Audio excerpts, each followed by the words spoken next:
하나님 말씀 오셨습니다. 하나님 말씀은 마태복음 5장 1절과 2절입니다. 하나님 말씀은 마태복음 5장 1절과 2절 말씀, 신약성경 5페이지입니다.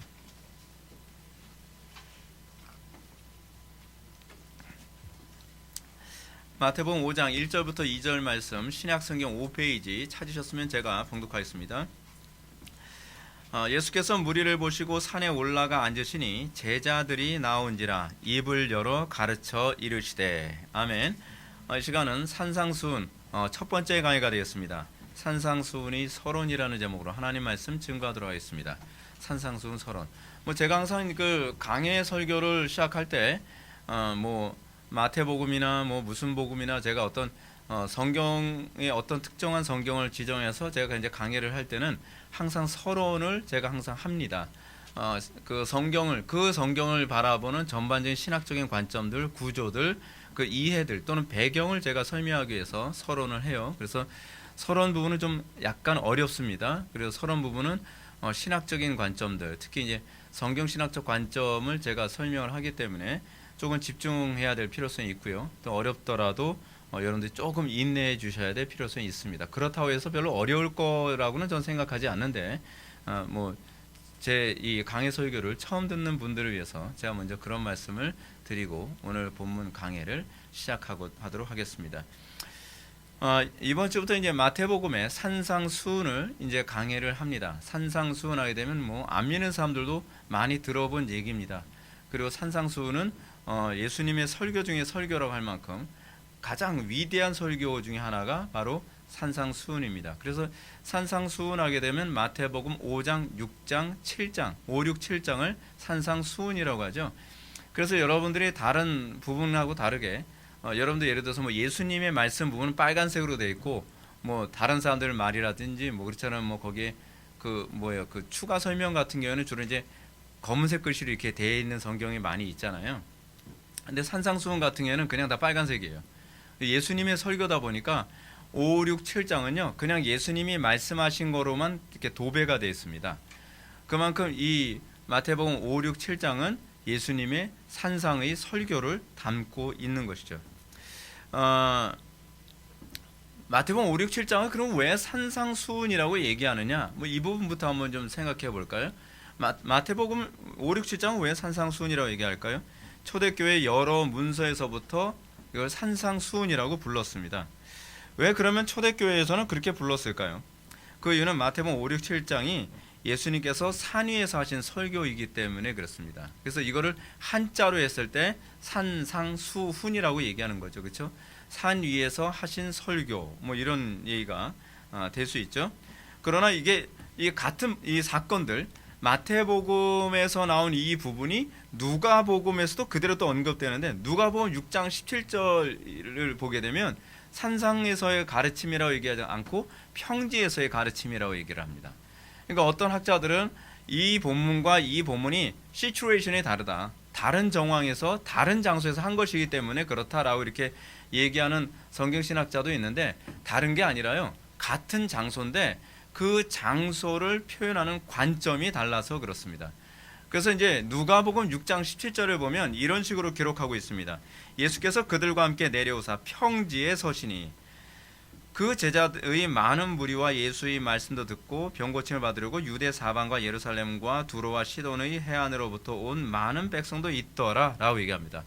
같은 부분을 동일하게 기록한 부분입니다. 이게 누가복음의 6장 17절 이하의 말씀이거든요. 그런데 이 같은 부분인데 왜 평지에 서서라고 얘기했는가?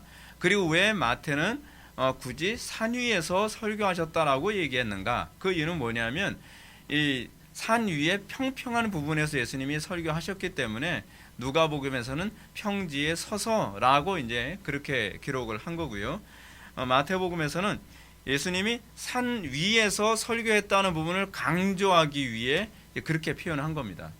여러분 생각해 보세요. 산 위에 그냥 평지가 있어서 했겠지. 예수님이 산 꼭대기에 서 있는데 밑에서 들으려고 다 각도 있는데 이렇게 막 뒤로 자빠질 것 같은 상태에서 앉아서 들었겠습니까? 그렇잖아요. 그러니까 산에서 어떤 평평한 부분을 골라가지고 그렇게 거기서 모여서 예수님이 설교하셨다라고 그렇게 이해하시면 되는 거죠.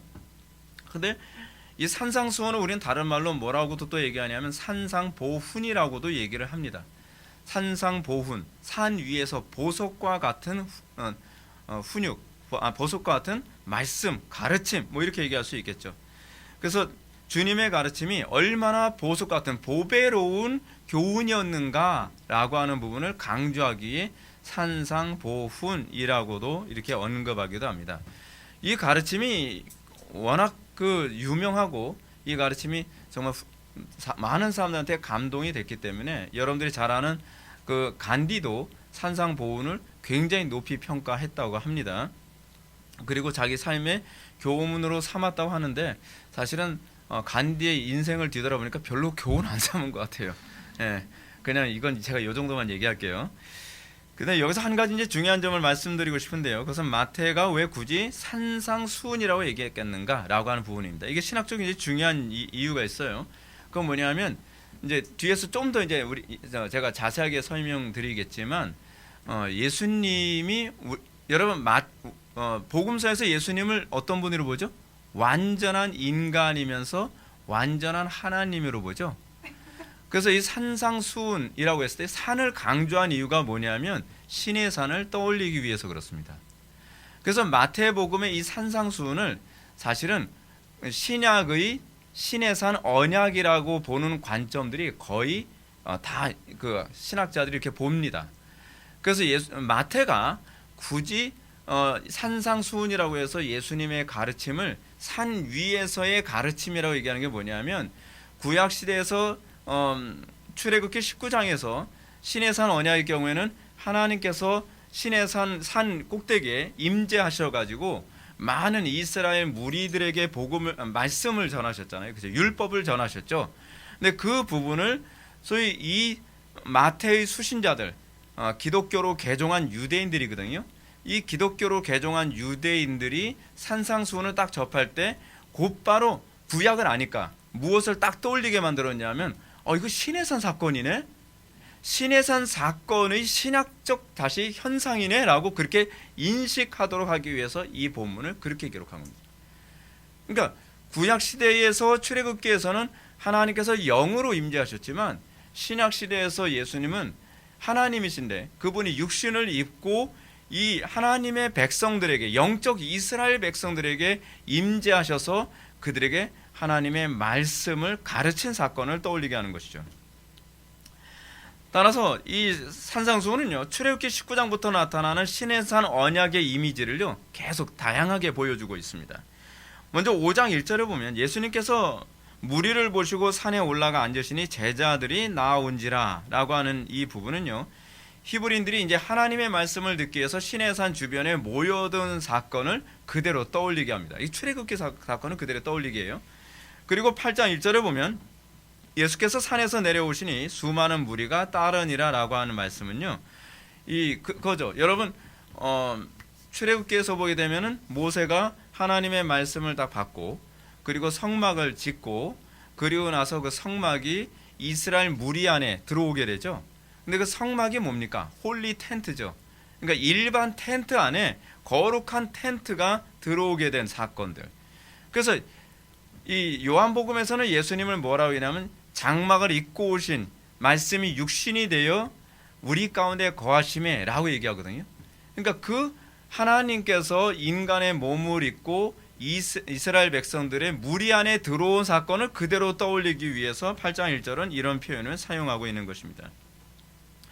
특히 예수님께서 5장 17절부터 48절까지 말씀을 보면 예수님께서 율법을 해석해 주시는 장면이 나오거든요. 율법을 해석해 주시는 이 장면은요 출애굽기 20장에서 율법을 선언하시고 그리고 20장 그 후반부부터 20장부터 23장까지 뭐가 나오냐면 율법의 해석이 나오게 됩니다. 그게 이제 출애굽기 구조거든요. 약간 어렵죠. 근데 집중하면 어렵지가 않아요.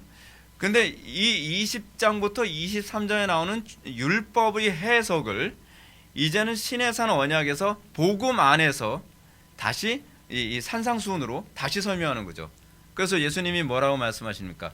너희가 들은 바 뭐 살인하지 말라라고 얘기했지만 내가 너희에게 말하노니 율법의 복음적 재해석, 그렇죠?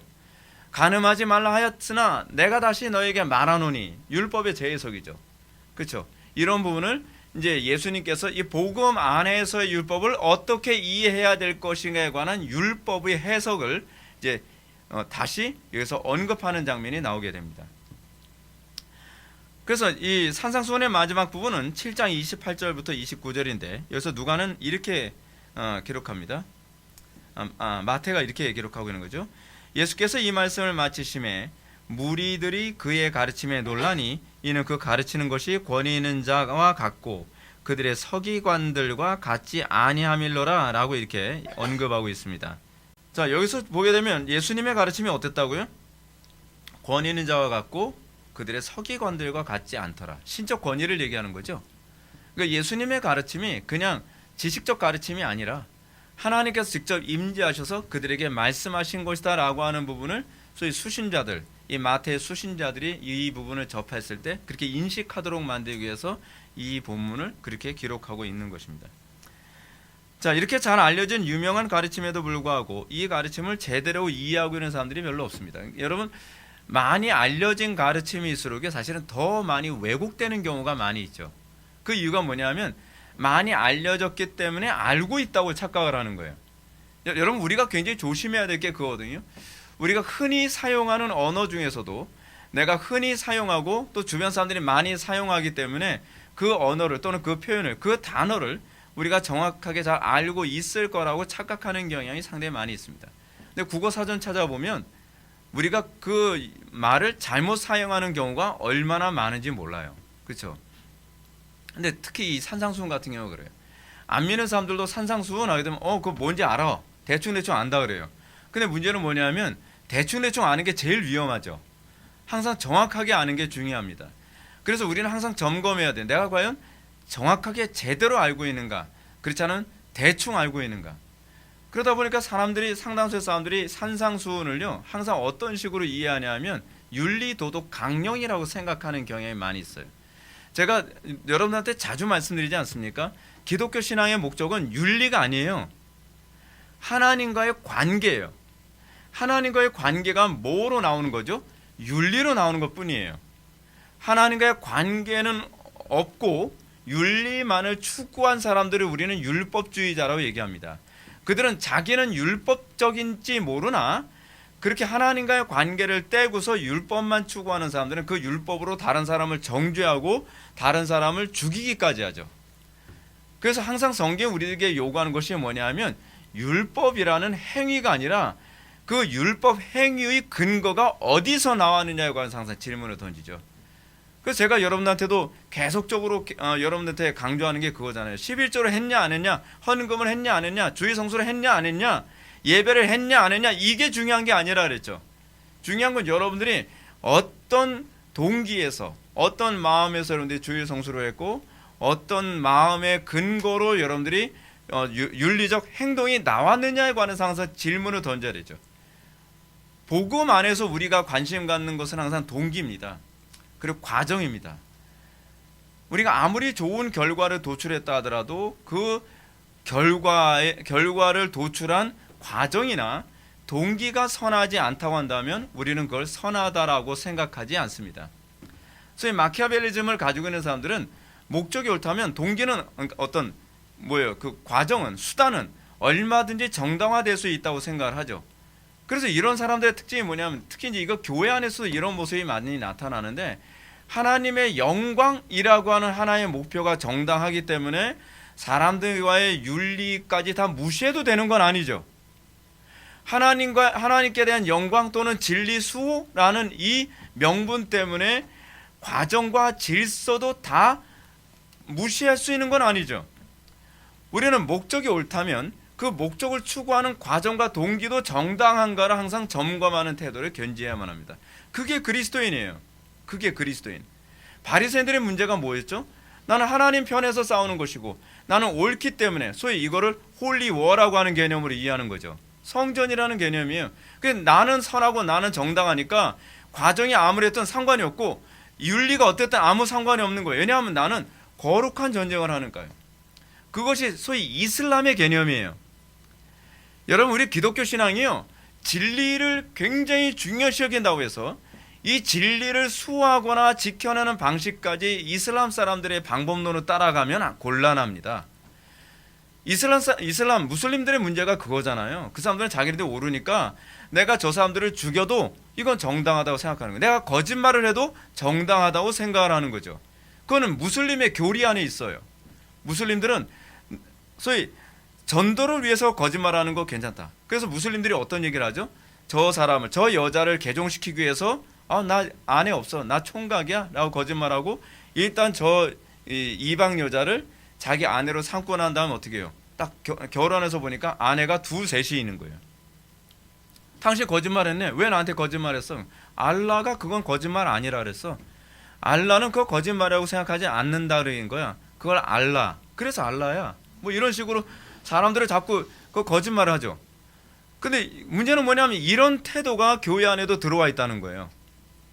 나는 정당하고 나는 교리적으로 정당하기 때문에 윤리와 도덕은 얼마든지 무시될 수 있다. 이게 전형적인 무슬림적 교리관입니다. 이게 들어오면 안 돼요. 이게 들어오면요. 자, 근데 우리가 이 부분과 관련해서 이 윤리가 아니라 윤리 동기가 중요하다고 하는 부분을 우리가 항상 염두에 둬야죠. 왜요? 우리는 윤리에만 초점을 맞추면 그리스도와 더 멀어지기 때문에 그렇습니다. 바리새인들이 그랬잖아요. 바리새인들이 윤리 또는 율법을 중요시 여겼는데 놀랍게도 율법을 중요시 여겼음에도 불구하고 그리스도하고는 더 멀리하고 오히려 그리스도와 대척점선에 있게 됐다는 거죠. 그러니까 우리가 착각하면 곤란한 게 뭐냐면 내가 신앙생활하면서 저 옛날보다 더 주의 성수 잘하게 됐고요. 옛날보다 더 윤리도덕이 됐고요. 저 술, 담배 다 끊었어요. 근데 그게 중요한 게 아니에요. 그래서 그리스도와 가까워졌나요? 그건 잘 모르겠는데요.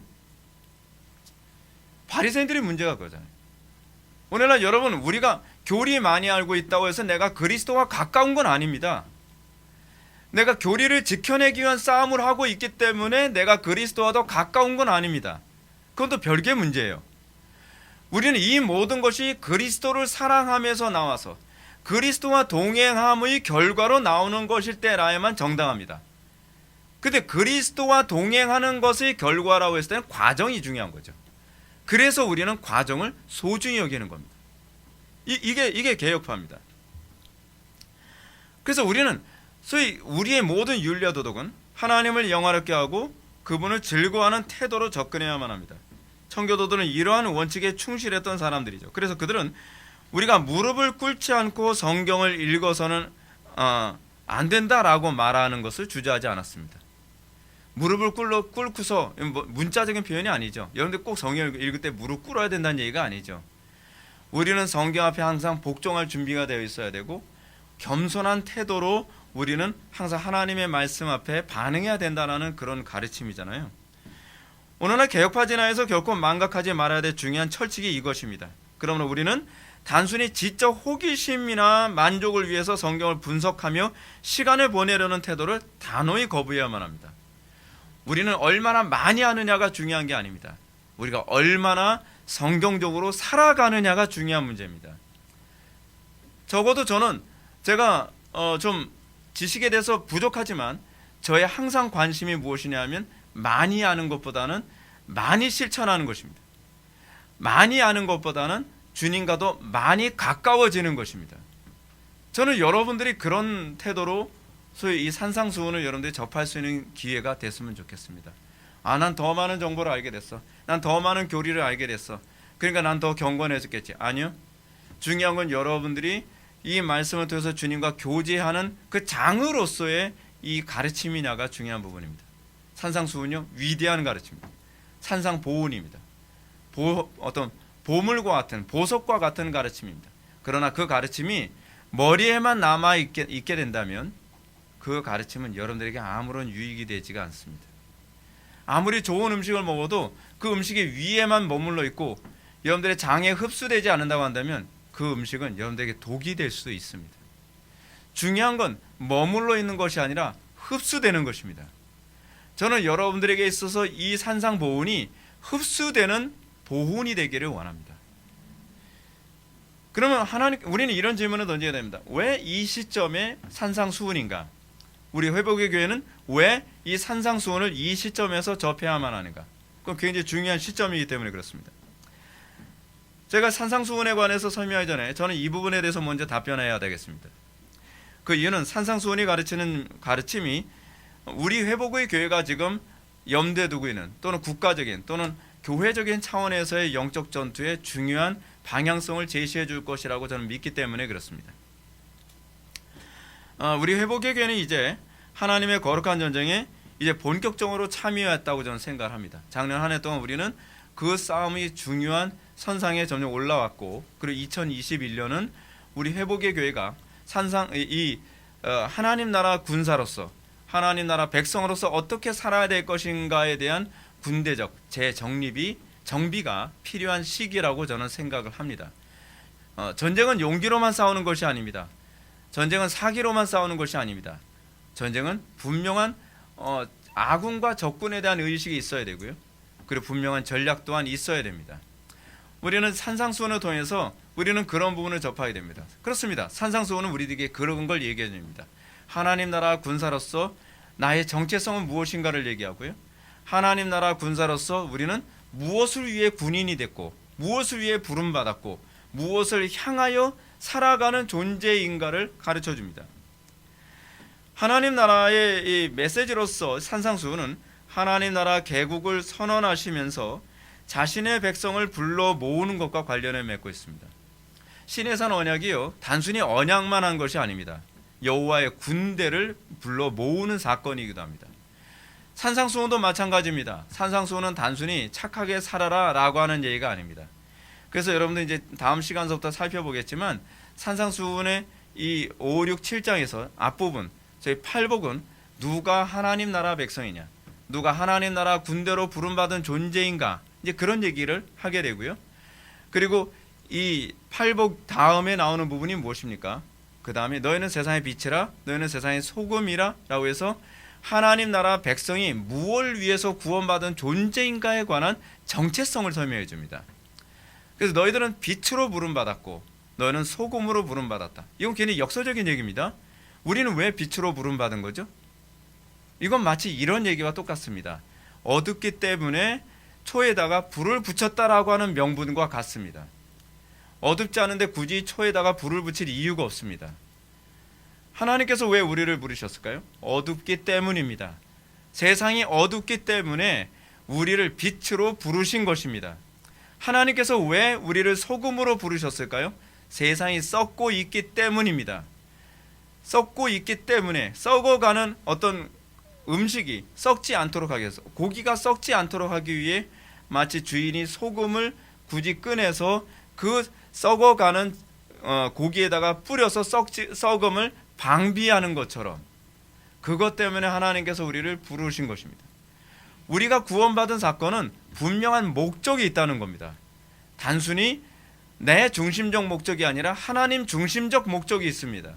우리를 천국에 보내기만을 위해서가 아니라 우리가 이 어두운 세상에 필요하기 때문이고 썩어가는 세상에서 우리가 필요하기 때문입니다. 오늘날 기독교인들의 문제가 뭐죠? 기독교인들이 세상에 별로 필요가 없다는 것이 문제입니다. 이건 굉장히 심각한 문제입니다. 이것은 정체성의 문제입니다. 우리를 세상의 소금이다, 빛이다 라고 부르는 예수님의 그 산상수훈의 가르침의 의도를 전혀 인지하지 못하고 있는 부분입니다. 그래서 우리가 마태복음 5장 17절인가요? 18절인가요? 거기 보이는 소금이 제 맛을 잃으면 무엇으로 짜게 하리요? 나중에 버려져 사람들에게 짓밟힐 뿐이라고 말씀하시죠. 그래서 용도의 팩입니다. 우리가 소금으로서 맛을 내지 않는다고 한다면 우리는 존재해야 될 이유가 없는 겁니다. 우리가 왜 구원받았는가라고 했을 때 그것은 여러분들의 가정이 또는 여러분들의 직장이 또는 여러분들의 몸담고 있는 교회에서 또는 국가에서 필요하기 때문에 우리를 구원하신 겁니다. 우리는 간혹가다 이런 생각을 합니다. 왜 하나님 이렇게 썩고 부패한 세상에서, 이런 가정에서 또는 이런 교회에서 왜 저를 구원하셨나요? 그렇기 때문에 구원하신 겁니다. 여러분들의 가정에 빛을 주고 싶어서 주님께서 여러 가족들 중에 한 사람에게 먼저 구원을 주신 겁니다. 썩었기 때문에, 썩고 있기 때문에, 어둡기 때문에 그 어둠을 밝히려고 우리를 부르신 겁니다. 그래서 우리는 이 땅을 살아가면서 고달플 수밖에 없습니다. 우리는 썩음에 동조하는 사람들이 아니라, 우리는 같이 썩어가는 존재들이 아니라, 우리는 썩음을 방비하고 또 어둠에 참여하는 존재들이 아니라 어둠을 밝혀서 그 어둠 속에서 빛으로 충만하도록 하게 하기 위해 우리가 구원받은 것입니다. 그래서 우리는 이 땅에서 고난당할 수밖에 없습니다. 그 고난이 나의 죄로 인한 고난, 나의 게으름으로 인한 고난, 나의 나쁜 습관으로 인한 고난이 아니라 예수님께서 산상수훈에서 팔복 가운데 말씀하신 것처럼 의로 인한 고난, 핍박이 우리에게 있을 수밖에 없습니다. 그것은 어둠 속에 빛으로 부름받았고 썩음 속에 소금으로 부름받았기 때문인 거죠. 여러분, 과산화수소수 여러분 상처 난 데다 딱 부으면 어떻습니까? 부글부글 끓죠. 상처 안 난 데에 발라봐야 아무 변화가 없습니다. 상처 난 데에 바르면 부글부글 끓습니다. 똑같습니다. 우리는 그런 존재로, 그래서 부글부글 끓는 겁니다. 네. 그래서 오늘부터 묵상하게 될 산상수훈은 사탄의 나라를 심판. 그러니까 여러분, 이 부분은 좀 다시 한번 정리합시다. 우리는 전쟁이 아닙니다. 심판의 개념입니다. 하나님께서는 이미 예수님을 통해서 승리를 하셨고, 전쟁하신 분은 예수님이세요. 주님은 이미 이 전쟁을 승리로 이미 끝내셨고, 우리는 이 땅에 하나님의 심판을 수행하기 위해 구원받은 것입니다. 사탄의 나라를 심판하기 위해서. 마치 가나안 땅의 죄에 대한 심판을 위해서 이스라엘 백성들을 가나안 땅에 보내신 것처럼 이미 승리가 끝났는데 우리는 거기서 그 심판을 수행하는 심판 수행자로서, 그러니까 마치 이런 거하고 똑같은 개념이에요. 뭐하고 똑같냐면 죄인들이 있어요. 그리고 이미 임금은 저 죄인들 또는 반역자들을 처단하는 걸 결정을 끝냈어요. 그럼 우리는 뭐 하는 거죠? 가서 우리는 왕의 명령을 받아서 심판을 수행하기 위해 가는 것뿐이에요. 그것이 우리가 싸우는 영적 전쟁의 이미지예요. 근데 우리는 마치 대등한 힘의 싸움이라고 자꾸 착각을 하다 보니까 적들이 너무 무서워요. 뭐 그렇게 무서워할 거 하나도 없습니다. 이미 판결이 끝난 그 싸움에 우리가 하나님으로부터 쓰임 받는 것이에요. 근데 문제는 뭐냐면 우리가 동일한 범죄 가운데 있게 되면 판결받는 그 심판의 판결의 대상이 내가 될 수도 있다는 게 문제인 거예요. 그래서 구약의 전쟁에서 중요한 모티브가 무엇이냐면 죄가 거기에 참여하는 거예요. 죄가 있으면 이스라엘 백성이라도 그 이방 민족들이 이스라엘 백성을 징계하는 판결의 수단이 될 수 있다는 거죠. 그래서 우리가 이 땅에서 거룩한 전쟁을 수행하는 데 있어서 중요한 그 개념은 무엇이냐면 내가 주님과 동행하는 삶이냐, 내가 거룩한 백성이냐가 중요한 전제가 되고, 이 전제가 분명하게 된다면 우리의 씨름은 백전백승의 싸움이 될 것이다. 아니, 심판이 되는 거죠. 그 싸움에 우리가 헌신하는 것뿐입니다. 그것을 위해서 우리가 부름받은 것뿐입니다. 그 개념을 분명하게 이해하고 있을 때에 우리가 소위 영적 전쟁의 이 이미지를, 모티브를 정확하게 우리가 이해할 수 있게 되는 거죠. 그래서 정은택 교수는 이렇게 얘기합니다. 산상설교는 교회가 변화하는 세상에 지혜롭게 대처하고자 할 때 가장 먼저 눈을 돌리게 되는 성경의 한 부분이다라고 얘기합니다. 이것이 우리 교회가 산상수훈을 이 시점에 설교하는 이유입니다. 변화되어지는 이 시대에, 변화가 급진적으로 돌아가고 있는 이 시대에 우리는 과연 어떻게 대처하고 어떻게 이 전쟁에 참여할 것인가에 관한 해답을 주기 위해서 산상수훈은 설교되어져야 한다는 사실입니다. 그래서 저는 산상수훈이 과연 이런 메시지를 의도하고 있는가라고 하는 부분에 관해서 제가 이제 논증해야 될 필요성이 있습니다. 왜냐하면 상당수의 설교자들이 자기의 목회적인 목적을 위해서 본문을 왜곡하려고 하는 경향이 많이 있거든요. 그러니까 본문을 이렇게 하는 경향이 많이 있습니다. 어떤 사람은 자기의 목회적 의도를 가지고 성경 말씀을 왜곡시키는 사람이 있어요. 또 어떤 목회자는 성경 본문이 그 시대와 상황에 맞기 때문에 그 본문을 강해를 함으로써 성도들에게 진리의 말씀대로 살도록 만드는 케이스가 있어요. 그러니까 제가 의도하는 바는 두 번째 케이스입니다. 이 성경이, 특히 산상수훈이 급변하는 시대에 하나님의 말씀대로 살아가며 이 땅에서 소금과 빛의 역할을 감당하기를 원하는 우리가 어떻게 이 땅에서 소금과 빛으로서 살 수 있을까라고 하는 걸 이 본문이 얘기해주고 있기 때문에, 그래서 이 마태복음 5, 6, 7장 이 산상수훈을 제가 선택했다는 얘기입니다. 우리는 오늘날 교회가 강단이 일종의 목회적 의도로 자꾸 악용되려고 하는 그런 위기 가운데 있다는 것을 기억해야만 합니다. 상당수의 교회들은 교회가 목회자의 비전 제시에 의해서 움직여진다고 착각을 하는 경향이 있습니다. 강단의 설교가 교회를 움직이는 건 맞습니다. 그러나 목회자 개인의 비전과 개인의 목적 의식에 의해서 교회가 움직이는 건 상당히 위험합니다. 강단의 설교는 하나님의 말씀이 대언으로서 하나님의 말씀을 대언하다 보니까 교회가 하나님의 뜻대로 자연스럽게 움직여지는 것은 옳지만, 내가 교회를 어떤 식으로 움직이기 위해서 복음을 끊임없이 왜곡하거나 캠페인을 하거나 새로운 프로젝트를 만들거나 표를 내걸고 그거로 교인들을 어떤 목회적 방향으로 이끌어 가려고 하는 것은 좀 위험하다고 생각을 합니다. 그러니까 교회가 움직이는 것은 목회적 비전 때문이 아닙니다. 교회가 움직이는 것은 성경 때문이어야만 합니다. 그래서 교회는 우리 개혁파 교회는요, 그래서 강해 설교를 중요시 여깁니다. 강해 설교는 본문을 해석하다 보면 그 본문을 통해서 성도들의 삶과 가정과 교회가 자연스럽게 물이 흐르듯이 하나님의 뜻에 참여하게 되기 때문에 그런 것이죠. 따라서 저는 이번 시간을 통해서 산상수훈에 대한 서론적인 접근으로 본문 해석의 방향을 좀 말씀드리고자 합니다.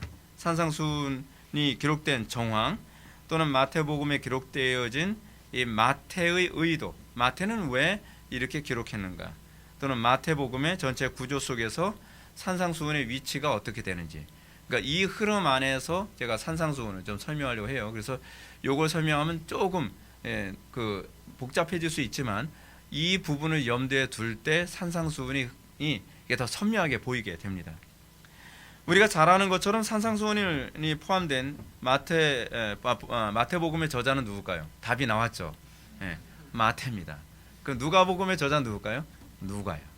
누가 썼을까요? 그러면 누가죠. 그런 거예요. 이 마태복음의 저자는 마태입니다. 마태는 원래 출신이 뭐 하는 사람이었죠? 세리죠. 그렇죠. 세리. 그러니까 다른 사람의 돈을, 세금을 과도하게 징수해서 돈을 벌던 사람이죠.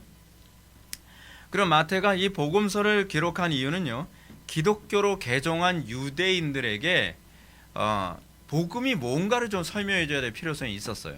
그러니까 그 이전에도 이미 복음에 대한 개념은 알고 있었죠. 예수님이 어떤 분이신지 알고 있었어요. 근데 이제 마태복음은, 우리는 자꾸 착각을 하는 경향이 뭐냐면 마태복음이 예수님의 생애를 그냥 역사적으로 서술했다라고 생각을 하는데, 그렇게 생각하면 곤란합니다.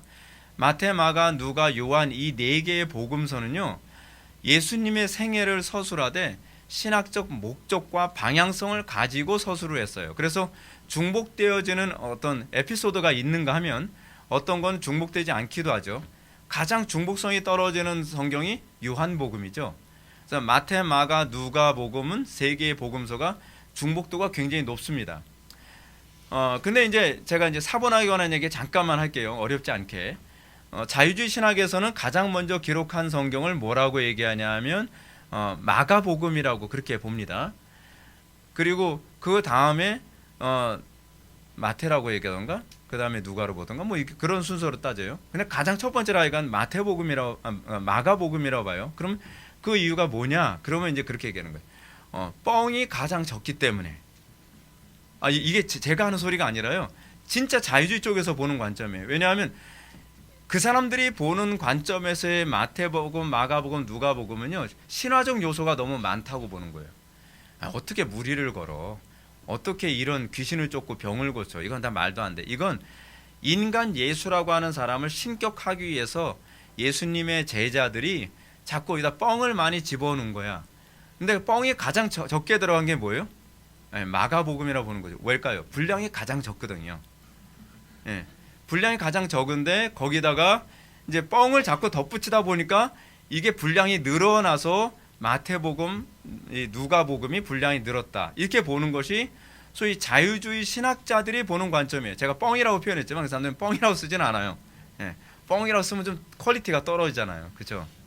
그냥 신화 뭐 이렇게 얘기하든지 뭐 이적의 요소들 뭐 이런 식으로 표현을 하죠. 근데 우리는 그렇게 보지 않습니다. 우리는 가장 먼저 기록된 것을 마태복음이라고 봐요. 그리고 마태는 이 본문을 기록하면서 예수님이 구약의 이 그러니까 유대인들은 구약에 굉장히 능통한 사람들이잖아요. 근데 유대교에서 기독교로 개종한 사람들이 그러면 예수님의 이 가르침과 구약 성경이 어떻게 연결이 되어지는 거야? 복음과 구약은 어떻게 이해되어야 되지라고 하는 부분을 이제 알고 싶어 하겠죠. 그렇죠? 이것을 설명해 주기 위해서 마태가 마태복음을 기록한 겁니다. 그러다 보니까 마태복음의 특징이 뭐냐면 유난히 구약의 인용이 많아요. 구약의 인용이 많은 또 다른 성경이 하나 있죠. 서신서에서요. 히브리서입니다. 히브리서는 구약의 인용이 굉장히 많아요. 왜냐하면 히브리서의 저자가 이 소위 구약을 잘 알고 있는 사람들을 대상으로 쓰고 있다고 판단이 되는 거죠. 하여튼 이 마태복음은 그래서 유난히 구약의 인용이 많습니다. 그래서 유대인들의 입장에서 이해하는데 이 예수님을 좀 더 선명하게 이해하도록 그리고 구약의 율법이 어떻게 구체적으로 성취돼서 이렇게 예수님이 오시게 되셨는지 주로 이제 이걸 설명해서 이제 마태복음이 기록된 거거든요. 그래서 특히 이제 구약에서 예언한 메시아가 어떻게 예수님이라고 할 수 있는가 증명해봐라고 생각을 하죠. 그래서 그걸 증명해줘요. 마태복음이요. 그래서 마태복음의 주제는 뭐예요? 왕이신 그리스도예요. 구약에서 너희들이 기대했던 그 왕이신 그리스도가 바로 예수다. 이걸 설명하는 것이 바로 이제 마태복음의 특징입니다. 그러나 우리가 이제 마태복음이 단순히 예수님의 메시아 되심만 강조했다고 이해하는 것은 좀 부족합니다. 마태복음은 왕이신 메시아를 통해 그의 왕국이 어떻게 세워지며 메시아 왕국의 성격이 어떤 것인지, 왜냐하면 메시아 왕국의 성격을 유대인들은 어떻게 생각했어요? 정치적인 왕국 정도로 생각을 했거든요. 그런 부분들. 그리고 그 왕국은 어떻게 세워지는지, 유대인들은 어떻게 이 메시아 왕국이 세워진다고 생각하죠? 어떤 정치적 폭동이나 혁명을 통해서 뭐 그런 거로. 근데 아니다. 그런 거 아니다. 이런 거 설명해 주는 거죠. 그럼 마태복음을 보면 가장 자주 언급하는 것이 바로 그래서 천국에 대한 비유인데요. 여러분들은 천국 하면 뭐 떠올리죠? 죽어서 가는 곳. 그렇죠? 근데 유대인들은 그렇게 생각을 안 했어요. 유대인들, 소위 구약에 능통한 구약을 염두에 둔 유대인들은요, 천국 하면 떠올리는 것이 뭐냐면 메시아가 세우는 다윗과 같은 왕조예요. 그러니까 이 천국이라고 하는 용어 자체부터가 우리식으로 생각하면 곤란해요. 유대인들은 내세에 관한 개념이 별로 없어요. 특히 누가 내세에 관한 개념이 없냐면 제사장 쪽 사람들 있잖아요. 사두개인들. 그 사람들은 내세를 믿지 않았던 사람들이에요. 천사도 믿지 않았던 사람들이란 말이죠. 근데 우리는 자꾸 천국 하게 되면 내세로 다이렉트로 우리식으로 생각하잖아요. 불교식으로. 근데 그게 아니라 마태가 천국을 얘기할 때는요, 그 메시아를 통해서 세워주는 왕국에 관한 개념이에요. 근데 그게 정치적 왕국이 아니라 영적인 왕국이라는 거죠. 근데 유대인들은 정치적 왕국을 떠올리죠. 근데 이 마태는 그게 아니다. 영적인 것이다 라고 얘기하는 거죠.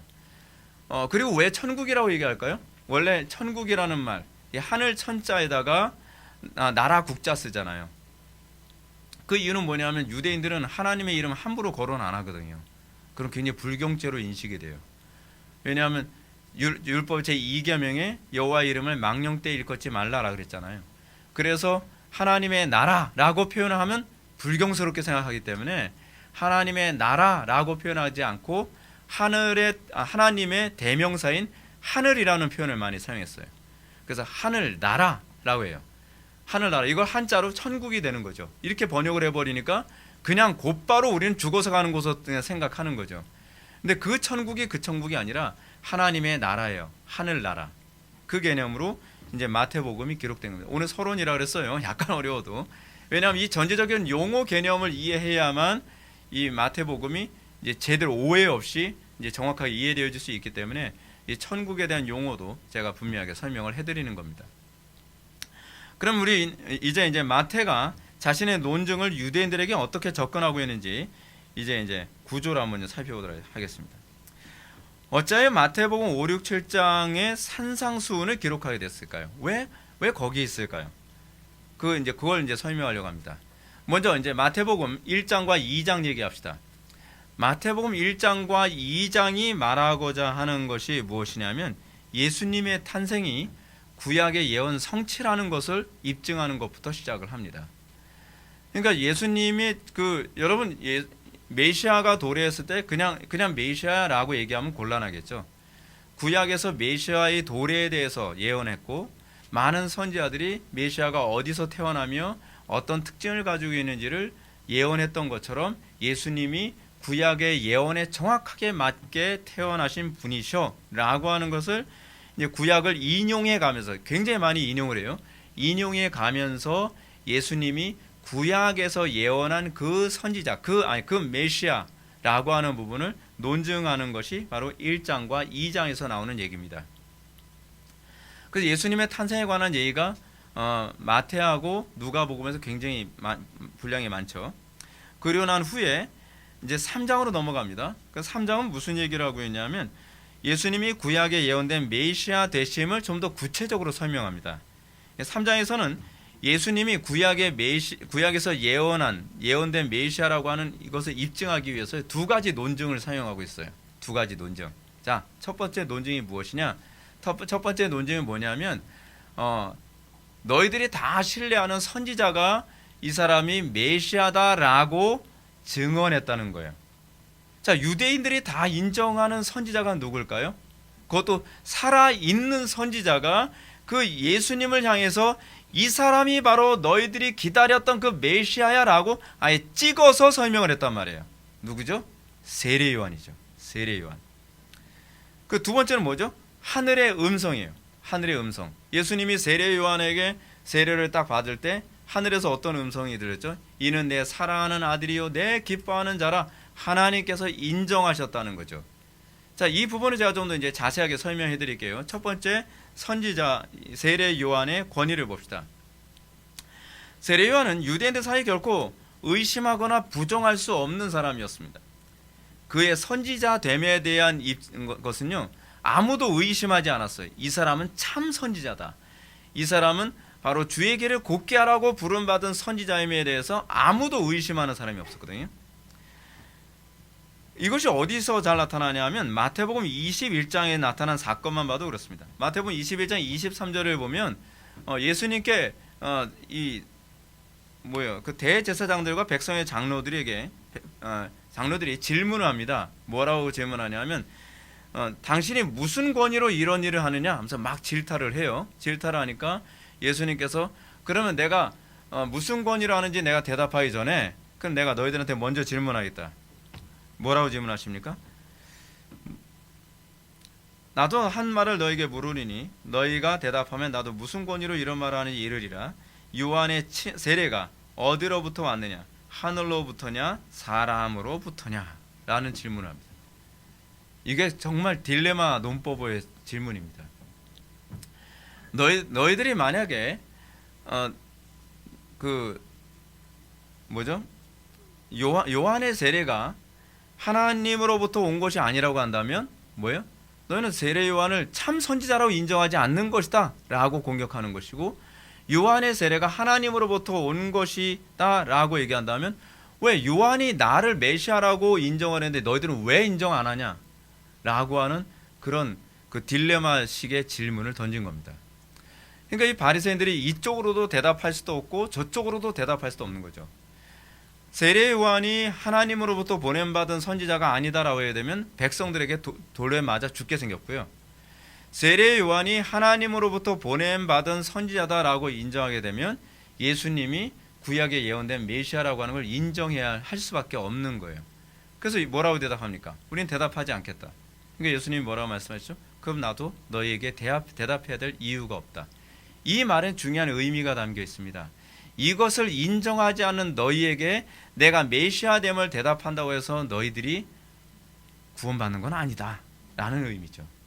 그렇잖아요. 중요한 건 논증이 아니에요. 논리적으로 입증했다고 해서 그 사람에게 믿음이 들어가는 것이 아니라 중요한 건 겸손하게 믿음으로 받아들일 때라야만 구원이 일어나는 거죠. 예수님이 논쟁에서 이기는 쪽에 초점을 맞췄다고 한다면 예수님은 그래도 내가 메시아라고 하는 것을 자꾸 대답하려고 했겠죠. 근데 예수님은요, 논증으로 그리스도인을 만들 수 없다는 것을 어느 누구보다 잘 알고 계셨던 분이시죠.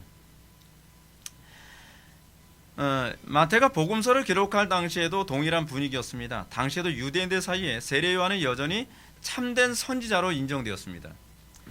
그러므로 세례 요한이 예수님을 구약에서 예언한 선지자라고 증거한 것은 예수님의 메시아 되심을 의심할 여지가 없다라고 설득한 거죠. 이것만큼 아주 적절한 설득이 어디 있습니까? 그래서 마태는 그 부분을 인용하고 있는 겁니다. 그럼에도 불구하고 당시 개종한 유대인 그리스도인들에게 예수님의 메시아됨을 입증하기 위한 최종적 권위를 두 번째로 얘기하는 거죠. 하나님의 음성이에요. 근데 그 음성은 주변 사람 다 들었어요. 주변에서 뭐라고요? 그것도 딴 사람도 아니고 참된 선지자인 세례 요한이 예수님께 세례를 딱 주니까 하늘에서 성령이 비둘기 같이 임하시더니 음성이 들리죠. 시편 2편과 이사야서 42장 1절 말씀을 인용한 음성이 들려요. 이는 내 사랑하는 아들이요. 시편 2편 7절 말씀 인용한 거죠. 이는 내 기뻐하는 자라. 이사야서 42장 1절 말씀을 인용하고 있는 거죠. 이것을 통해서 이 말이 의미하는 수거가 뭐예요? 하나님께서 임명하신, 하나님께서 기뻐하시는 참된 메시아라는 표현이죠. 그 음성이 하늘에서 들려왔다는 것을 인정함으로써 뭐예요? 3장에서는 예수님이 왜 참된 메시아인가, 그것을 객관적으로 증명하는 것이 3장에 나오는 겁니다. 그럼 4장은 무슨 얘기가 나오나요? 4장으로 넘어가면서 마태는 예수님이 메시아로서 그 사역이 어떻게 구약 예언을 성취하고 있는가, 메시아의 사역과 관련된 얘기를 이제 4장에서 언급을 합니다. 이를 위해서 먼저 예수님께서 광야에서 사탄에게 유혹받으심을 언급하죠. 왜 예수님이 광야에서 유혹받은 사건을 언급할까요? 예수님의 구속사역의 특징을 설명하기 위해서 그렇습니다. 이는 옛 아담이 에덴 동산에서 받았던 유혹을 연상시키기 위해서요. 그러니까 예수님은 단순히 정치적 메시아로 오신 분이 아니라는 거죠. 너희들 로마의 학정으로부터 구출해지기 위해서 온 그런 메시아가 아니라 첫 아담이 저지른 죄에 대해서 그 원죄를 해결하여 죄로부터 구원하는 메시아라고 하는 이 메시아의 사역과 성격을 분명하게 하기 위해서예요. 만약에 정치적 메시아라고 하는 부분을 강조하려면요, 아담과 하와 사건 언급을 안 하겠죠. 어디부터 시작할까요? 출애굽기부터 시작하겠죠. 근데 출애굽기를 언급하는 것이 아니라 에덴 동산 사건을 언급을 해요. 그 사건의 이미지를 떠오르게 만드는 거죠. 그래서 차이가 있다면 에덴 동산에서의 아담과 그리고 예수님의 차이는 무엇입니까? 첫째, 아담은 에덴 동산에서 시험을 받았다고 한다면 예수님은 어디서 시험을 받죠? 광야에서 시험을 받죠. 여기서 차이가 나죠. 왜 이런 차이가 날까요? 첫째 아담, 그러니까 옛날에 타락한 그 아담은 에덴 동산에서 범죄를 저질렀고, 마지막 아담이신 예수님은 이제 에덴 동산 밖에서 시험을, 그러니까 첫째 아담이 에덴 동산에서 시험 받아서 쫓겨났잖아요. 에덴 동산에서. 그럼 우리는 어떻게 되죠? 에덴 동산 밖인 광야에서 시험을 다시 이겨 에덴 동산으로 들어가야 되기 때문에 그런 거예요. 궁극적으로 하나님 나라가 목표라는 것은 천국의 입성이죠. 하나님의 통치, 그리고 하나님을 기뻐함, 하나님의 품 안으로 들어감. 그래서 에덴 동산 밖인 광야에서 시험받는 부분을 언급하고 있는 것입니다. 그러니까 우리에게 있어서의 메시아는 어떤 메시아인가요? 여러분, 우린 이거 분명히 해야 돼요. 돈 많이 벌게 해주시는 메시아입니까? 많은 사람들에게 그런 메시아가 많아요. 뭐 비나이다 요번에 뭐 돈벼락 맞게 해 주옵소서, 뭐 로또 잘 맞게 해 주옵소서, 뭐 성공하게 해 주옵소서, 우리 자녀 뭐 서울대 들어가게 해 주옵소서, 뭐 요번에 사업 성공하게 해 주옵소서. 마치 우리에게 있어서 예수님을 그런 메시아로 인식하는 경향이 굉장히 많이 있잖아요. 실제로 그런 기복적인 것을 가지고서 설교를 해가지고 크게 된 교회들도 상당히 많이 있고요. 근데 그거는 기독교가 아닙니다. 예수님은 그런 것을 위해서 오신 분이 아니시죠. 지금 마태복음 4장에서 궁극적으로 얘기하는 예수님의 메시아 되심에 대한 성격은 우리를 죄로부터 구원하시는 분이시라는 것을 명확하게 보여주고 있습니다. 그래서 예수님이 그 유혹을 이기죠. 그래서 죄를 이기시고 그래서 승리하고 난 다음에 비로소 뭐예요? 어떤 현상이 나타나죠? 예수님이 이기시고 나니까 천사들이 와서 수종 들더라 라고 하는 그런 모습이 나오죠.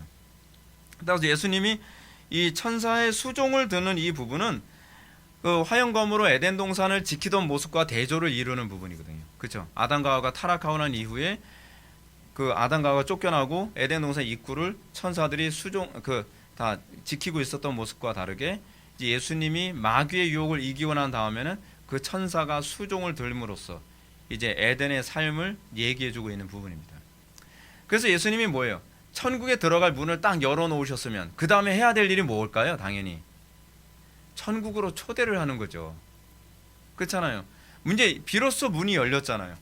예수님이 사단의 유혹을 이겨서 에덴의 문을 열어놓으셨으면 이제 들어와 뭐 이런 식으로 천국으로 들어와 라고 하는 것을 하죠. 그래서 이거 나오고 나서 이 시험 사건 다음에 나오는 본문이 뭐냐면 회개하라 천국이 가까이 왔느니라요. 너희들이 회개하면 이제 이 에덴으로 들어가는 그 문이 열렸으니 들어갈 수 있게 됐다라는 얘기예요. 그래서 이 광야의 시험 사건 다음에 회개하라 천국이 가까이 왔느니라. 앞부분이 이렇게 붙죠. 이때부터 이 시점부터 예수께서 비로소 전파하여 이르시되 회개하라 천국이 가까이 왔느니라 하시더라. 그러니까 예수님이 이 광야에서 사탄에게 시험받는 사건 이전에는 회개하라 천국이 가까이 왔느니라 말씀 안 하시죠. 근데 광야 사건 이후에 광야에서 아담과 하와가 범죄했던 이 범죄로부터 승리하고 난 이후에 비로소 회개하라 천국이 가까이 왔느니라 라고 외치기 시작하셨다는 사실입니다. 여기서 우리는 마태가 이제껏 예수님의 메시아 되심을 논증하다 갑자기 예수님의 광야 시험 사건을 언급했는지 이제 이해가 좀 가능할 겁니다. 그것은 당시 유대인들이 오해하고 있었던 메시아관을 바로잡아 주기 위해서죠. 당시 유대인들은 정치적 메시아를 원했지만 예수님의 메시아직에 대한 성격은 정치적 메시아가 아니라 죄로부터 자유케 하는, 그리고 하나님의 통치로 하나님과의 관계의 회복을 위해서 우리를 구원하신. 왜냐하면 우리의 모든 비극과 눈물과 어떤 비참함의 원인이 사실 다 어디서 나와요? 하나님과의 관계가 깨져서 그런 거잖아요. 죄 때문이잖아요. 이 죄 문제 해결하지 않고서는요, 정치 문제 해결 안 되고요, 경제 문제 해결 안 되고 사회 문제 해결이 안 돼요. 지금 여러분 이 문제가 되게 심각한 게 뭐냐면 오늘날 상당수의 나라에서요, 정치만을 얘기하면서 기독교를 핍박하려 들어요. 그러니까 기독교 없는 민주주의, 기독교 없는 자유시장 경제를 얘기하게 되면 어떻게 될까요? 그거는요, 정상적인 민주주의가 나오질 않아요. 토크빌이 얘기하는 것처럼 교회에 의해서 세워진 정치 제도가, 그러니까 교회의 라이프 스타일에 의해서 만들어진, 자연 발생적으로 만들어진 정치 제도가 자유민주주의였던 거예요.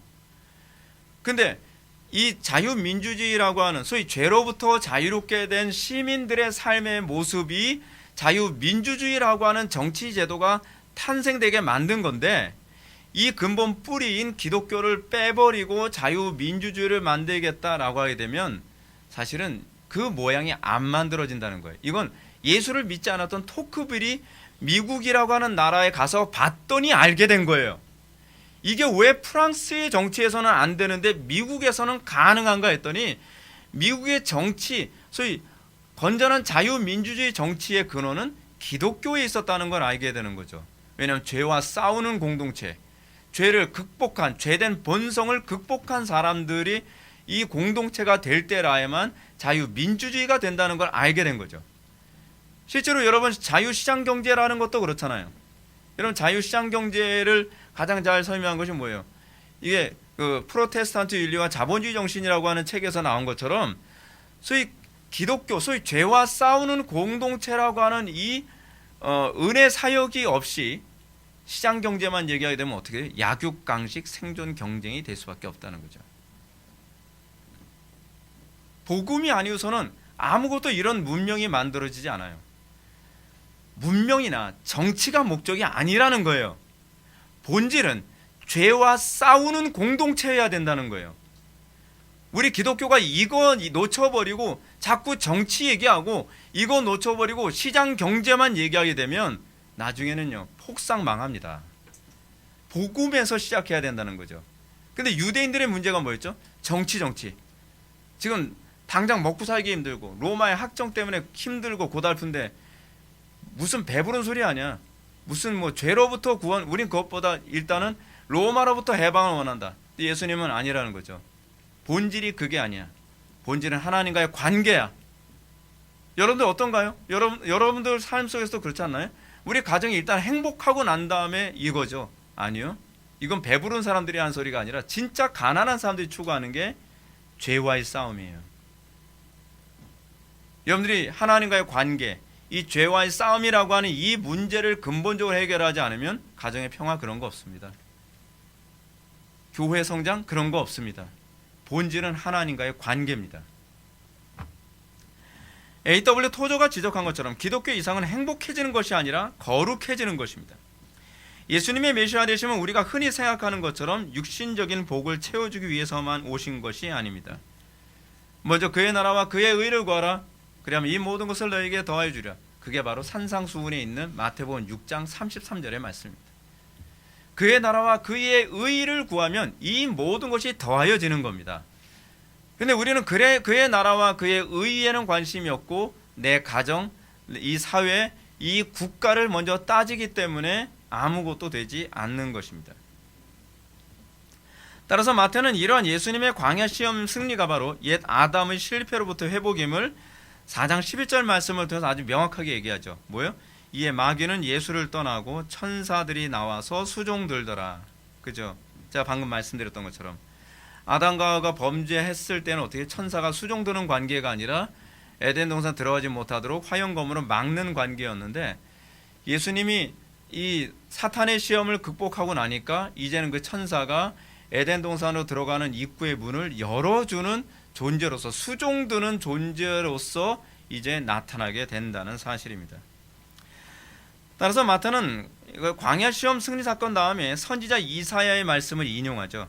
이는 선지자 이사야를 통하여 하신 말씀을 이루려 하심이라. 일러스되 스불론 땅과 납달리 땅과 요단강 저편 해변길과 이방의 갈릴리요 흑암에 앉은 백성이 큰 빛을 보았고 사망의 땅과 그늘에 앉은 자들에게 빛이 비쳤도다 하였느니라. 그래서 마태가 선지자 이사야의 예언을 인용한 것은요, 그 당시 유대인들이 오해하고 있었던 메시아 왕국의 성격을 이 이사야서 말씀으로 딱 정리를 해주고 있는 거예요.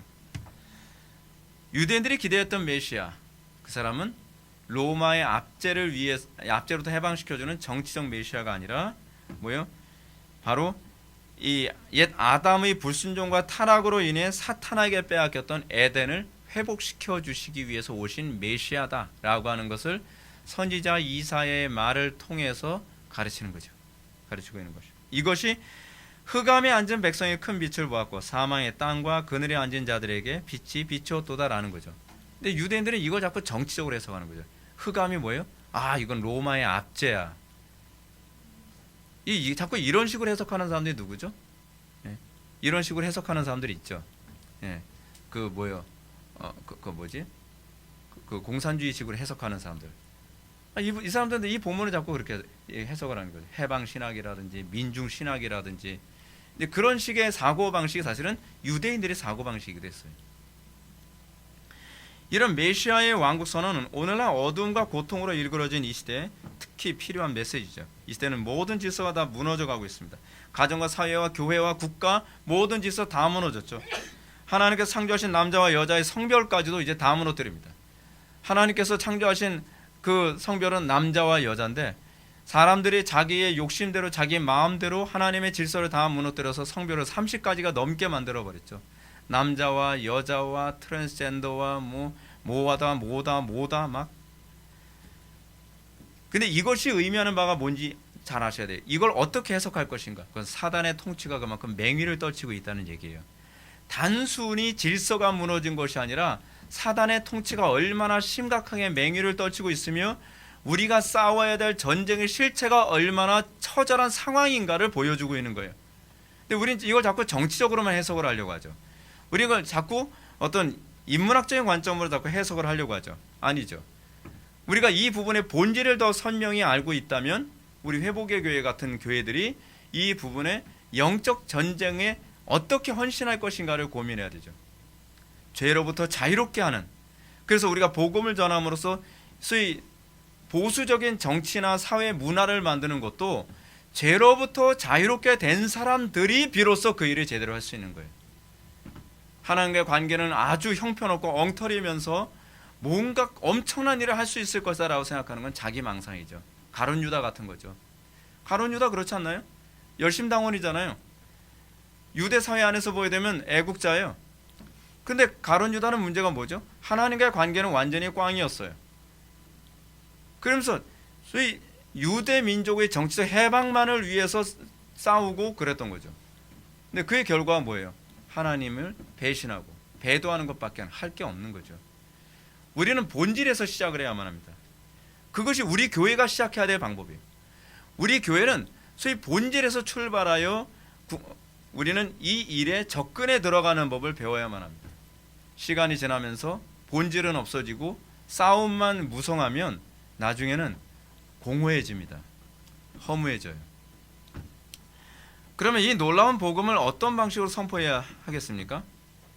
마태는 선지자 이사야의 예언을 인용한 후에 4장 17절 말씀을 통해서 이 질문에 대해서 대답해 줍니다. 이때부터 예수께서 비로소 전파하여 이르시되 회개하라 천국이 가까이 왔느니라 하시더라. 이제는 사탄의 통치를 거부하고 회개하라는 겁니다. 이게 우리가 싸우는 싸움입니다. 더 이상 사탄의 통치를 따를 수 없습니다. 더 이상 죄에 우리는 복종할 수 없습니다. 여러분이 하나님 나라의 거룩한 전쟁에 참여하기 위해서는요, 여러분들이 먼저 해야 되는 것은 어떤 대외적인 전쟁에 여러분들이 몸을 먼저 던지는 것이 아닙니다. 저는요, 제가 이 목회사학과 관련해서 대외적으로 이 복음을 확장시키기 위한 사역을 할 때 제가 안타까운 게 뭐냐면 자기 자신이 시기와 질투와 욕심과 명예욕과 성취욕으로 가득한 이 싸움 앞에 여전히 사단한테 굴복되었고 하나님께 회개되어지지 않은 상태에서 하나님 나라 전쟁을 하겠다고 나가게 되니까 문제가 더 커지는 겁니다. 시작은 회개하라 천국이 가까이 왔느니라요. 먼저 내 개인부터 하나님 앞에 굴복되어져야만 합니다. 내 자신부터 내 육체의 정욕과 안목의 정욕과 이생의 자랑에 가득하고 시기와 질투와 욕심으로 가득한 상태에서 어떻게 하나님 나라 전쟁하겠다고 하는 거죠? 무슨 뭐 동성애 반대 운동하는 거 좋아요. 그리고 정치적으로 보수 운동하는 거 좋아요. 근데 문제는 뭐냐면 내 속에 나는 여전히 사탄의 통치를 즐거워하고 그 사탄의 통치를 열심히 따르고 있으면서 대외적으로 그런 활동을 한다는 게 무슨 의미가 있는 거죠? 그렇게 하면서 오히려 같은 활동을 하는 사람들과 오히려 싸우는 일이 자꾸 생기죠. 왜요? 내가 하나님의 통치에 굴복되는 회개가 먼저 전제되지 않았기 때문에 그렇습니다. 예수님은 하나님 나라 운동의 시작은 내가 하나님과의 관계를 회복하는 것, 내가 회개하는 것에서부터 시작한다라고 가르치고 있는 것입니다. 나눠서 예수님이 왕임을 인정하고 그 통치를 따르기만 한다면 누구라도 에덴을 회복하고 나만 에덴을 회복하는 것이 아니라 나를 통해서 가정이 에덴이 되고, 그렇죠? 나를 통해서 교회가 에덴이 되고 나를 통해서 사회와 국가가 에덴이 되는 거죠. 에덴의 확장성. 문제는 오늘날 상당수의 그 목회 사역을 하시는 목회자들조차도, 그리고 교회 안에서 뭐 장로님이나 안수 집사님들이나 교회의 뭐 권사나 그렇지 않으면 직분자들조차도 내가 하나님의 통치에 굴복되어 있지 않으면서 교회에서 뭔가 이 직분을 감당한다고 하면서 교회를 아수라장으로 만드는 사람들이 되게 많이 있잖아요. 그래서 그들은 얘기하죠. 이것이 하나님을 섬기는 예라고 얘기하죠. 내가 하나님을 섬기는 데 있어서 오히려 형제가 걸림돌이 된다고 생각하는 거죠. 그럴까요? 내가 하나님을 섬기는 것이 아니라 내 속에는 우상을 섬기고 있어서 문제가 되고 있는 것 아닐까요? 우리는 본질에서부터 시작하지 않고 있다는 것이 문제입니다. 근데 예수님은 또는 마태복음은 우리들에게 거기서부터 하나님 나라 건설이 시작되어져야 된다고 얘기하고 있어요. 나부터 회개해야 된다. 나부터 죄로부터 자유로워야 되고, 나부터 하나님과 관계가 올바를 때에 비로소 내 가정이 천국이 되게 만드는 주춧돌의 역할을 할 수 있고, 내 교회가 천국이 되게 만드는 주춧돌이 될 수 있고, 이 사회와 국가가 천국이 되게 만드는 주춧돌이 될 수 있는 거죠. 그렇지 않으면 나는 걸림돌이 될 겁니다. 우리는 얼마나 그런 걸림돌이 많이 되고 있는 사람들을 많이 보게 됩니까? 회개만 하면 구원받습니다. 회개하면 살 길이 열립니다. 회개하면 어둠 속에서 신음하던 사람들에게 생명의 빛이 비춰질 것입니다. 그래서 예수님은 회개하라부터 시작합니다. 이런 회개 선포와 구원의 초대를 선언하게 될 때 진정으로 하나님의 통치를 사모하는 사람들은 다음과 같은 질문을 던지게 될 겁니다. 메시아 왕국은 어떤 왕국입니까? 우리가 왜 그 메시아의 왕국에 왜 들어가야 되죠? 우리가 왜 천국에 왜 들어가야 되죠? 내가 왜 주님의 통치에 왜 따라야만 합니까? 정당한 질문 아닌가요? 근데 우리는 왜 이런 질문을 안 하죠? 불신자들은 질문합니다. 내가 왜 예수 믿어야 되는데요? 오케이, 좋은 질문입니다. 그 질문이 나와야만 하죠. 우리는 그런 질문을 하는 것이 마치 불신앙인 것처럼 생각을 합니다. 도대체 내가 왜 예수를 믿어야 되고, 내가 왜 그의 나라에 들어가야만 합니까? 내가 뭐 때문에? 지금 내가 사는 것도 좋은 것 같은데 난 좋아요. 근데 우리는 전도하면서 왜 예수님을 믿고 왜 그의 나라에 들어와야만 하느냐에 관해서 우리는 논증할 줄 모릅니다. 근데 마태는 그 부분에 대해서 논증합니다. 그것이 바로 산상수훈이죠. 다음 시간부터 우리가 그 논증을 차곡차곡 살펴보게 될 겁니다. 그리고 메시아의 왕국은 그럼 어떤 사람들로 구성되나요? 아무나 들어오나요? 아니요. 아무나 그의 나라의 구성원이 되지 않습니다. 이 부분을 설명합니다. 산상수훈은 하나님의 나라가 어떤 성격의 왕국이고 어떤 사람들로 구성되며 또 그 왕국을 다스리는 법은 과연 뭔지, 법도 없이 그냥 들어오는 나라가 아니라, 요즘 교회 보면은 법도 없잖아요. 그냥 일단 교회 와서 천국 가면 오케이. 이것을 뭐 깽판을 치든 뭐 무슨 짓을 하든 죄를 짓든 일단 천국 간다, 오케이. 여러분, 그렇게 오합지졸 같은 것이 교회가 아닙니다. 요즘에는 교회가 법대로 성경대로 가야 된다 그러면 굉장히 짜증스럽게 생각해요. 뭐 이게 너무 엄격하다, 이게는 너무 뭐 율법주의적이다. 아니요, 교회는 질서가 있습니다. 교회는 하나님께서 정하신 법이 있습니다. 근데 우리는 언제부턴가 그것을 얘기하는 것이 하나님 나라가 아닌 것처럼 생각해요. 저는 그것이 하나님 나라, 그렇게 무질서한 게 하나님의 나라라면 저는 하나님 나라 안 가고 싶어요. 천국 가면 무질서할 게 아니에요. 천국 가게 되면 아뢰위도 없을 게 아니에요. 천국 가면 윤리와 도덕도 없을 게 아니에요. 천국에 가면 뭐만 있어요? 광신자들만 있을 게 아니에요. 그 무서워서 어떻게 가요 거기? 우리가 가는 나라, 그런 나라 아닙니다. 질서가 있고 윤리와 도덕이 있고, 그리고 거룩함과 선함과 자비로움과 사랑이 충만한 나라예요. 그 나라의 그 현재적 임재 방식이 교회란 말이에요. 교회는 그걸 보여줘야죠. 교회는 그것이 현실화되기 위해서 우리는 죄와 싸우는 공동체가 되어야 되죠. 그리고 우리가 이제 그 5장으로 들어가면서, 마태복음 5, 6, 7장에 들어가면서 궁극적으로 이렇게 되는 거죠. 그 예수 그리스도와 예수 그리스도께서 어떻게 이제 그의 나라를 이끌어 가시는가를 좀 더 선명하게 보게 됩니다. 그러므로 오늘 본문에서 예수께서 무리를 보시고 산에 올라가 앉으시니 제자들이 나온지라 라고 할 때, 이 말씀은 하나님 나라 왕국을 출발하는 시점에서 그 왕국에 관심을 가지고 모여드는 수많은 무리들에게 이제 천국을 소개하고, 그리고 천국은 어떤 사람이 들어오는지를 또 얘기해주고, 그리고 그 나라에서 어떻게 살아야 되는지, 그리고 그 나라 백성들이 어떻게 빛과 소금의 역할을 감당하는지, 그리고 그 안에 그 중심에 뭐가 있어요? 주기도문이 있죠.